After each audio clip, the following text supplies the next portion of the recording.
Más noticias. Este lunes se cumple el 10º aniversario del rompimiento de los diálogos de paz en Colombia entre el gobierno del entonces presidente Andrés Pastrana y las Fuerzas Armadas Revolucionarias FARC. Conozcamos de qué se llevaron a cabo esas conversaciones. El 9 de junio de 1988 se propició la primera reunión entre el entonces candidato a la presidencia colombiana Andrés Pastrana y el máximo comandante de las FARC, Manuel Marulanda. Más tarde, el 14 de octubre, luego de ganar las elecciones, el gobierno de Pastrana estableció la zona de distinción, la que se desmilitarizaría para adelantar el proceso de paz en la nación y con miras a la finalización del conflicto armado. Ambas partes dieron a conocer la agenda común por el cambio hacia una nueva Colombia en el año 1999.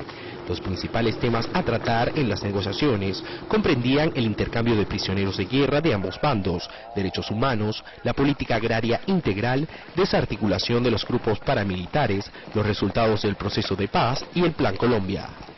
Luego de 4 años de intentos de frenar el conflicto armado en la nación latinoamericana, la inflexible posición de las partes llevó al proceso a una crisis que auguraba el fin de los diálogos, y el 20 de febrero de 2002, las fuerzas insurgentes secuestraron un avión procedente de Neiva. En la acción, el senador Jorge Eduardo Hechen es puesto en cautiverio por 6 años. Después de lo sucedido, el presidente Pastrana emitió resoluciones que contemplaban la disolución oficial del proceso de diálogo con las FARC, el retiro del estatus político de las fuerzas insurgentes, la reactivación de las órdenes de captura contra todos los miembros del movimiento y la reactivación de la militarización del Caguán.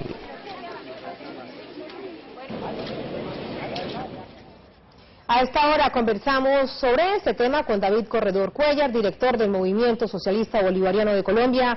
Señor Corredor, bienvenido. ¿Cómo está? Hola, Tatiana. Buenas noches. Hace una década se dialogaba sobre una paz que tal vez podría ser, pero que por diversos factores no fue en Colombia, en este país suramericano.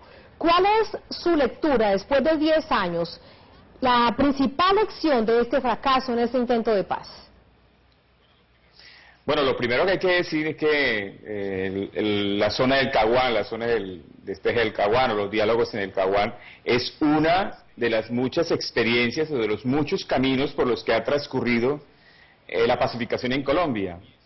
A comienzos del año 1962, cuando se inició el ataque o la operación Marquetalia contra 18 campesinos que se habían levantado en armas en la zona centro de Colombia, se inicia una pacificación. 5.000 soldados, 25 millones de dólares de los Estados Unidos, y no lograron dominar ese reducto de 18 campesinos, que luego pasó a 40, luego a 250 y hoy está en 8.000. Los diálogos del Caguán fueron parte de la pacificación por la vía de las conversaciones, como lo fue en el gobierno de Belisario Betancur en 1984 y en el gobierno de César Gaviria Trujillo en 1990, y nunca llegaron a un éxito ni nunca ha finalizado. Con los diálogos del Caguán terminados unilateralmente por el presidente Andrés Pastrana, culminó una etapa de diálogo, más sin embargo el intento de pacificar a la guerrilla y dominar a la subversión en Colombia no ha tenido éxito, y han pasado 10 años más desde ese momento. Corredor, ¿por qué cree usted que fracasaron estos diálogos? ¿Por qué cree usted que fracasaron estos diálogos? Algunos expertos dicen, por ejemplo, que las partes cometieron un gran error. Hablaban y disparaban al mismo tiempo. ¿Cree usted que esa fue una lección aprendida, que ese fue parte del fracaso? ¿O que usted qué opina?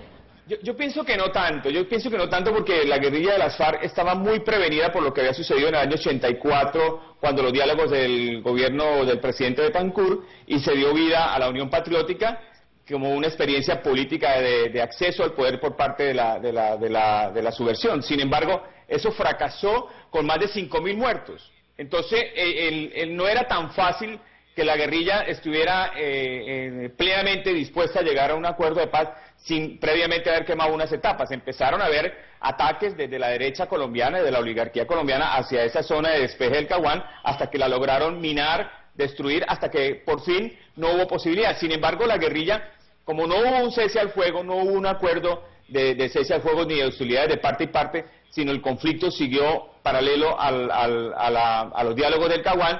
Llegó un momento en que la situación se convirtió en insostenible por las presiones de ambas partes y se finalizó esta experiencia, pero no es digamos, el punto final de la solución al conflicto en Colombia, sino que está ahí latente y sin resolver. 10 años lleva aplazado más el proceso de paz en Colombia, con más muertos, más desolación, más sangre. Si le parece, revisemos otro tema. Por la zona de despeje en San Vicente del Caguán pasaron políticos, diplomáticos, periodistas, autoridades nacionales, ministros, invitados internacionales.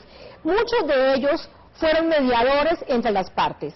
Hay algunos que opinan que esa no fue una estrategia viable y que pensando a futuro en una posibilidad de negociación no debería ser aplicada. ¿Cuál es su lectura? Bueno, como zona de despeje, puede ser que no sea aplicable porque realmente la experiencia fracasó, la experiencia no fue exitosa. Más sin embargo, el proceso de diálogo, de conversación, de búsqueda de solución a la política al conflicto que vive en Colombia es algo que debe buscarse y hay que tomar iniciativas. Nosotros acabamos de registrar una carta al presidente Santos donde nos ofrecemos para facilitar cualquier clase de acercamiento con los actores del conflicto. O sea, nunca la posibilidad del diálogo como una expresión civilizada se puede cancelar para buscar una solución al conflicto, y el conflicto se soluciona cuando las partes se sientan a conversar. Eso es inevitable, sea que se converse en Colombia, sea que se converse en el exterior, pero esa experiencia, digamos, posibilidad no se puede agotar, es decir, está ahí latente y hay que resolverlo de alguna manera. Señor Corredor, para finalizar quiero preguntarle sobre la situación particular que viven quienes habitan en San Vicente del Caguán, en esos 42 kilómetros que fueron considerados la zona de despeje. Para unos fue bueno porque después de esos años llegó el ejército como presencia del Estado, presencia estatal, a través del ejército y bueno, lo que contraía las fuerzas militares en el país. Pero de otro lado están quienes hoy en día creen que están estigmatizados porque los hacen ver como no buenas personas para la sociedad. ¿Cuál cree usted que debe ser la lectura para particularmente esa zona después de estos 10 años del fin de este intento de negociación para finalizar?